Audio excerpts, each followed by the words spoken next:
नमस्कार। आज हम कविवर बिहारी लाल जी द्वारा रचित भक्ति एवं श्रृंगार पढ़ेंगे और इसकी व्याख्या समझेंगे। रीतिकाल के प्रतिनिधि कवियों में महाकवि बिहारी जी का नाम प्रसिद्ध है। श्रृंगार रस के वर्णन में ये अद्वितीय कवि हैं। इनका जन्म संवत 1660 के लगभग बसुआ गोविंदपुर ग्राम में हुआ था। बिहारी लाल महाराजा जयपुर नरेश के दरबारी कवि थे। महाराज इन्हें प्रत्येक दोहे पर एक स्वर्ण मुद्रा भेंट करते थे। इनकी मृत्यु संवत 1720 में हुई थी। बिहारी लाल ने 700 से अधिक दोहों की रचना की, जिनका संग्रह बिहारी सत्सई के नाम से हुआ है। कविवर बिहारी अपनी श्रृंगारिक रचनाओं के लिए विशेष प्रसिद्ध हैं। बिहारी सत्सई श्रृंगार प्रधान ग्रंथ है। इन्होंने श्रृंगार के संयोग एवं वियोग दोनों ही पक्षों का सफल चित्रण किया है। बिहारी सत्सई की भाषा बड़ी ही प्रौढ़, परिष्कृत और परिमार्जित ब्रज भाषा है, परंतु इसमें उस समय के प्रचलित अरबी फारसी के शब्दों का भी बिहारी लाल जी ने प्रयोग किया है। हिंदी जगत में इनकी बिहारी सत्सई का बहुत सम्मान है। बड़े बड़े महाकवियों ने इस पर टीका लिखने में स्वयं को गौरवान्वित महसूस किया। चलिए कविवर बिहारी लाल जी द्वारा रचित भक्ति एवं श्रृंगार के दोहे पढ़ते हैं और इसकी व्याख्या समझते हैं। करौ कुबत जगु कुटिलता, तजौ न दीन दयाल, दुखी होंगे सरल हिय, बसत भंगी लाल। यहाँ पर बिहारी लाल जी दीन दयाल अर्थात दीनों पर दया करने वाले भगवान श्री कृष्ण से कहते हैं कि हे दीन दयाल, करो कुबत जगु अर्थात जगत या संसार चाहे मेरी जितनी कुबत अर्थात निंदा या आलोचना करे, कुटिलता तजो न अर्थात किंतु मैं अपनी कुटिलता नहीं त्यागूंगा, क्योंकि दुखी होंगे सरल ही बसत त्रिभंगी लाल, क्योंकि आप सरल ही बसत सीधे व सरल हृदय में बसेंगे तो आपको दुख होगा। त्रिभंगी लाल अर्थात आप तीन जगह से टेढ़े हैं। जब आप बांसुरी बजाते हैं तब त्रिभंगी अर्थात आप गर्दन, कमर और पैर तीन स्थान से टेढ़े हो जाते हैं। अर्थात यदि मेरा हृदय सीधा या सरल हो जाएगा तो आपको मेरे हृदय में निवास करने में अत्यंत पीड़ा होगी, क्योंकि आप त्रिभंगी लाल हैं अर्थात बांसुरी बजाते समय तीन स्थान से टेढ़े हो जाते हैं और मैं आपका यही रूप अपने हृदय में बसाना चाहता हूँ, अतः मैं अपनी कुटिलता नहीं त्यागूंगा। अजो तरयो ना ही रहो, श्रुति सेवत इक रंग, नाक बास बेसर लहो, बसी मुख तनु के संग। अजो अर्थात आज तक या अभी तक, तरौना यहाँ तरौना के दो अर्थ हैं। पहला अर्थ कान में धारण किया जाने वाला आभूषण या कुंडल, और दूसरा तरौना अर्थात जो इस भव सागर से तर नहीं पाया या जिसे मोक्ष की प्राप्ति नहीं हो सकी। श्रुति अर्थात कान या वेद। कवि इस दोहे में सत्संगति को विशेष महत्व देते हुए कहते हैं कि अजो तरौना ही रहो अर्थात आज तक कान का आभूषण ही रहा, जबकि श्रुति सेवत एक रंग अर्थात जबकि कान का आभूषण लगातार एक समान कानों की सेवा करता रहा। किंतु कवि कहते हैं कि व्यक्ति लगातार श्रुति अर्थात वेदों को सुनता रहा, किंतु वह तरौना अर्थात तर नहीं पाया, उसे मोक्ष की प्राप्ति नहीं हो सकी। किंतु नाक बास बेसर लहो बसी मुक्तन के संग, किंतु नाक की बेसर अर्थात नथ, लहो बसी मुक्तन के संग मोतियों का साथ पाकर उच्च स्थान को प्राप्त हुई। उसी प्रकार कवि सत्संगति के महत्व को बताते हुए कहते हैं कि मुक्तन अर्थात सांसारिक बंधनों से मुक्त व्यक्ति अर्थात संतों का साथ ग्रहण करने से तथा उनके सुंदर वचनों को सुनकर आचरण में लाने से साधारण व्यक्ति भी मोक्ष को प्राप्त करता है। अर्थात सच्चे संत साधुओं की संगति व्यक्ति को सच्चा व अच्छा आचरण प्रदान करती है, जिससे वह जन्म मृत्यु रूपी चक्र से मुक्त हो जाता है। मकराकृति गोपाल के सोहत कुंडल कान, धर्यो मनोहिय धर समरु, द्योढ़ी लसत निशान। मकराकृति गोपाल के सोहत कुंडल कान, मकराकृति अर्थात मछली के आकार के अर्थात गोपाल के या श्री कृष्ण भगवान के कानों में मकराकृति अर्थात मछली के आकार के कुंडल अत्यंत शोभायमान हो रहे हैं या शोभा पा रहे हैं। धरो मनो ही धर समरु, ड्योढ़ी लसत निशान। मनो अर्थात मानो, ही धर समरु अर्थात कामदेव ने हृदय रूपी धरती पर धरो अर्थात पकड़ रखा है। ड्योढ़ी लसत निशान, निशान अर्थात झंडा, कामदेव के झंडे पर मकर का चिन्ह अंकित होता है। अर्थात भगवान श्री कृष्ण के कानों में मछली के आकार के कुंडल इस तरह से शोभा पा रहे हैं मानो कामदेव ने हृदय रूपी धरती के ड्योढ़ी या द्वार पर मकर के चिन्ह वाला झंडा पकड़ रखा हो या कामदेव की पताका लहरा रही हो। अर्थात श्री कृष्ण के कानों में मछली के आकार के कुंडल इस प्रकार शोभायमान हो रहे हैं। बतरस लालच लाल की मुरली धरी लुकाई, सौह करे भौ हनु हंसे देन कहे नटी जाय। बतरस अर्थात बातों का रस, लालच अर्थात लालच या लालसा, लाल की अर्थात श्री कृष्ण की, मुरली अर्थात बंशी, धरी लुकाई, लुकाई अर्थात छिपाना, सौह करे शपथ लेना, भौहनु हंसे अर्थात भौहों से हंसना, देन कहे अर्थात देने को कहने पर नट जाए मना कर देना। इस दोहे में बिहारी लाल जी कहते हैं कि बतरस लालच लाल की, कि श्री कृष्ण की बातों का रस प्राप्त करने के लिए या श्री कृष्ण से बातें करने की लालसा से मुरली धरी लुकाई अर्थात गोपियों ने उनकी वंशी को छुपाकर धर दिया है। और जब श्री कृष्ण देने का है अपनी बांसुरी मांगते हैं या उनसे देने को कहते हैं तो वे सौह करें शपथ खाती हैं कि उन्होंने उनकी वंशी नहीं छिपाई है, और भौहन हंसें और फिर अपनी भौहें तिरछी करके एक दूसरे को देखकर हंस रही हैं, पर श्री कृष्ण के मांगने पर नट जाएं, मुरली देने से मना कर देती हैं। कहत नटत रीझत खिजत मिलत खिलत लजियात, भरे भौन में करते हैं नैनन हुई सो बात। इस दोहे में कवि ने नायक नायिका के मूक प्रेम को दिखाया है। इस दोहे में कवि ने नायक नायिका के चेहरे के हाव भाव से ही नायक नायिका के प्रेम को प्रकट किया है।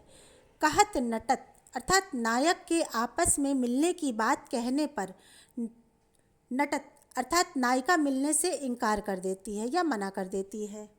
रीझत खिझत अर्थात नायक जब नायिका को विविध प्रकार से रिझाने की कोशिश करता है तो नायिका खींचने लगती है या अपना रोष नायक पर प्रकट करती है।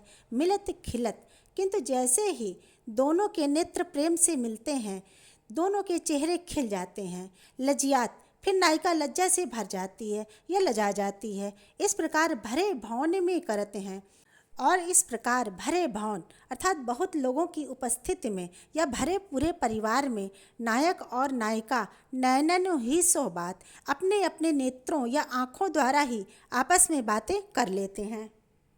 कर लय चोमी चढ़ाई सिर उर लगाई भुज भेंटी, लही पाती पिए की लखती बाँचती धरती समेटी।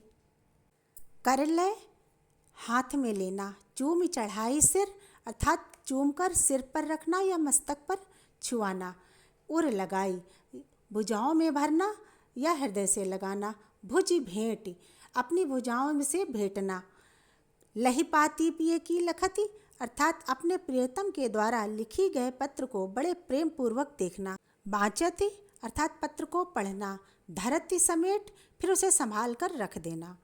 नायक द्वारा लिखा गया पत्र नायिका को जब प्राप्त होता है तो पत्र के प्रति उसके प्रेम का बड़ा ही भावपूर्ण वर्णन बिहारी लाल जी ने इस दोहे में किया है।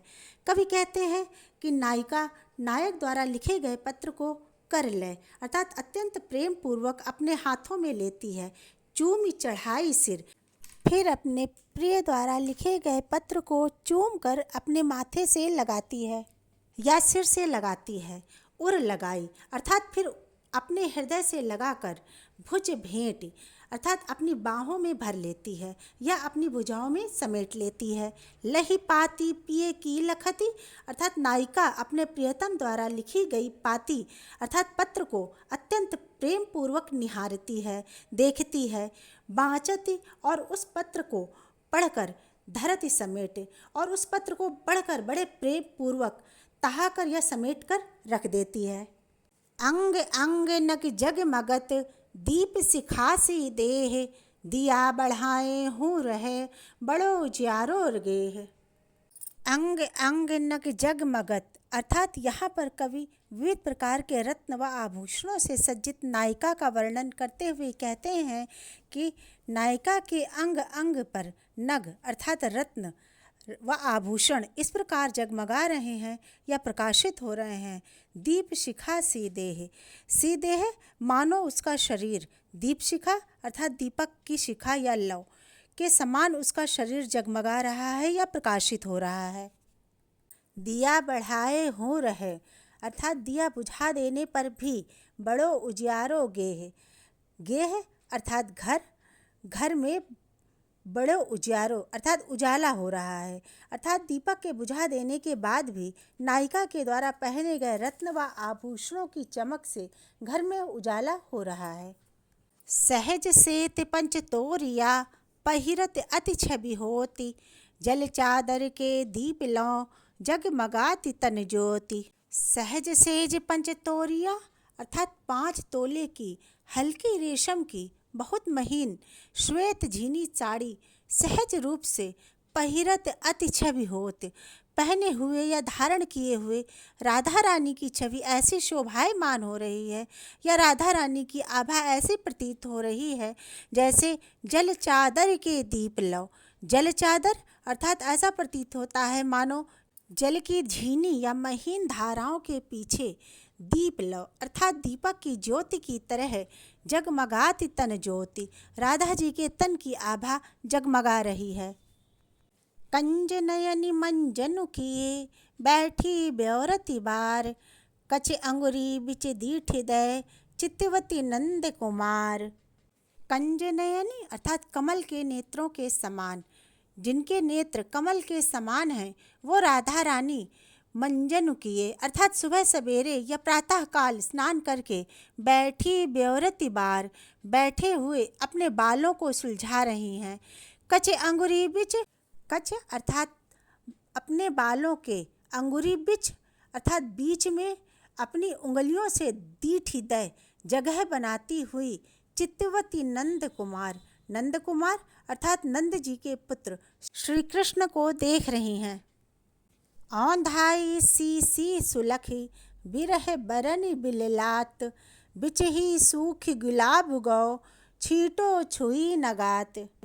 इस दोहे में बिहारी लाल जी ने बिरह का अतिशयोक्तिपूर्ण वर्णन किया है। औंधाई सी सुलखी बिरह बरन बिललात। इस दोहे में बिहारी लाल जी कहते हैं कि बिरह बरन बिललात अर्थात बिरह की अग्नि से जलती हुई या तड़पती हुई नायिका को औंधाई सी सुलखी देखकर उसकी सखियाँ पूरी शीशी औंधाई अर्थात गिरा देती हैं अर्थात गुलाब जल की पूरी शीशी नायिका के ऊपर डाल देती हैं, किंतु बिच ही सूखी गुलाब उगाओ, किंतु वह गुलाब जल बीच में ही सूख जाता है। छीटो छुई नगात और जल का एक छींटा भी या बूंद नायिका के गात अर्थात शरीर को स्पर्श नहीं कर पाया।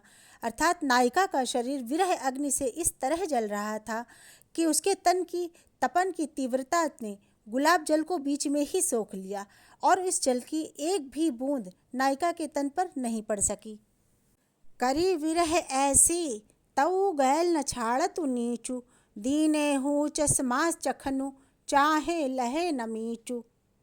यहाँ पर कवि विरह का अतिशयोक्तिपूर्ण वर्णन करते हुए कहते हैं कि करी विरह ऐसी अर्थात नायिका विरह से इतना अधिक व्याकुल है या विरहणी नायिका विरह से व्याकुल होकर इतनी अधिक तुबली हो गई है। तऊ अर्थात तब भी या फिर भी, गैल अर्थात रास्ता, न छाड़त नीचू अर्थात फिर भी यह नीच विरह नायिका का रास्ता या पीछा नहीं छोड़ रही है। दीने हूँ चश्मा अर्थात चश्मा देने पर भी, चखनु चाहे लहे न मीचू अर्थात मृत्यु को चश्मा देने पर भी मृत्यु उसे चाहकर भी मार नहीं पा रही है। अर्थात नायिका विरह में इतनी दुबली पतली हो गई है कि मृत्यु अपनी आँखों में चश्मा लगाकर भी नायिका को नहीं देख पा रही है। पिए के ध्यान गही गही रही वही है नारी, आप ही आरिसी लखी रिझत रिझवारी। इस दोहे में बिहारी लाल जी अपने प्रियतम के ध्यान में लीन नायिका का वर्णन करते हुए कहते हैं, कि पिए के ध्यान गही गही, अर्थात नायिका अपने प्रियतम का ध्यान करते करते या प्रियतम के ध्यान में लीन रही वही वह नारी। नायिका स्वयं ही प्रियतम हो गई या स्वयं को ही प्रियतम समझने लगी। आप ही आरसी, आरसी अर्थात दर्पण, और अपने आप को ही दर्पण में लखी अर्थात स्वयं को देखकर रीझती, रीझ रही है या प्रसन्न हो रही है। रिझवारी अर्थात रिझाने वाली या प्रसन्न करने वाली, अर्थात अपने प्रियतम के ध्यान में लीन नायिका इतना खो जाती है कि स्वयं को ही प्रियतम समझने लगती है और अपने आप को दर्पण में देखकर स्वयं को प्रियतम समझकर प्रसन्न हो रही है और अपने आप को प्रियतम समझकर स्वयं को प्रसन्न भी कर रही है। जोग जुगति सिखये सबे मनो महामुनि मैन, चाहत पी अद्वैतता काननु सेवत नैन। इस दोहे में बिहारी लाल जी कहते हैं कि एक सखी दूसरी सखी से कहती है कि जोग जुगति सिखये सबे मनो महामुनि मैन। मनो महामुनि मैन अर्थात हे सखी, ऐसा लगता है कि महामुनि कामदेव ने जोग जुगति सिखाए सबे, अर्थात तुम्हें जोग अर्थात योग की सारी जुगति अर्थात युक्तियाँ सिखा दी हैं। चाहत पिय अद्वैतता काननु सेवत नैन, ऐसा लगता है कि काननु सेवत नैन अर्थात ये तुम्हारे कानों तक फैले हुए नेत्र चाहत पिय अद्वैतता अर्थात अपने प्रियतम से एकाकार होना चाहते हैं या अपने प्रियतम से मिलकर एक हो जाना चाहते हैं और द्वैत भाव या दो होने का भाव समाप्त कर देना चाहते हैं। आध्यात्मिक दृष्टि से इस दोहे को अगर देखें तो इसका अर्थ है, ऐसा लगता है कि महान मुनि के द्वारा योग की सभी युक्तियाँ सिखा देने पर साधक पर ब्रह्म से अपनी आत्मा को परमात्मा में लीन करने के लिए साधना हेतु वन में निवास करने चला जाता है।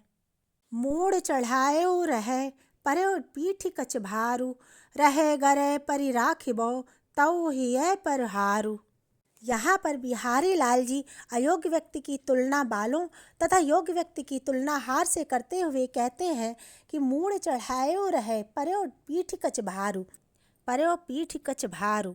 कवि कहते हैं कि कछ अर्थात बाल, अर्थात बालों को चाहे जितना मूड़ चढ़ाए रहे, अपने सर पर चढ़ा लो, किंतु वे अपने पर्यो पीठ कछ भारू अर्थात किंतु वे सदा पीठ पर भार ही बने रहते हैं। रहे गरे परि राखिबो तौ हिये पर हारू, अर्थात हार को सर से नीचे अर्थात गले पर पहना जाता है, किंतु तौ अर्थात फिर भी उसे राखिबो अर्थात रखते हैं, हिये पर हारू अर्थात वह हार हृदय पर ही रहता है या लोग उस हार को हृदय पर ही रखते हैं। इस प्रकार अयोग्य व्यक्ति को चाहे जितना ऊंचा स्थान प्रदान कर दिया जाए, किंतु फिर भी वह समाज पर भार के समान होगा अर्थात उसका निरादर ही होगा, किंतु योग्य व्यक्ति को निम्न स्थान देने पर भी उसके कार्य से समाज का कल्याण ही होगा और वह लोगों के हृदय में स्थान प्राप्त करेगा अर्थात उसकी योग्यता की सराहना प्रत्येक व्यक्ति करेगा। रहो गुही बेनी लखे गुहिबे के त्योनार, लागे नीर चुचान जे नीठ सुखाए बार।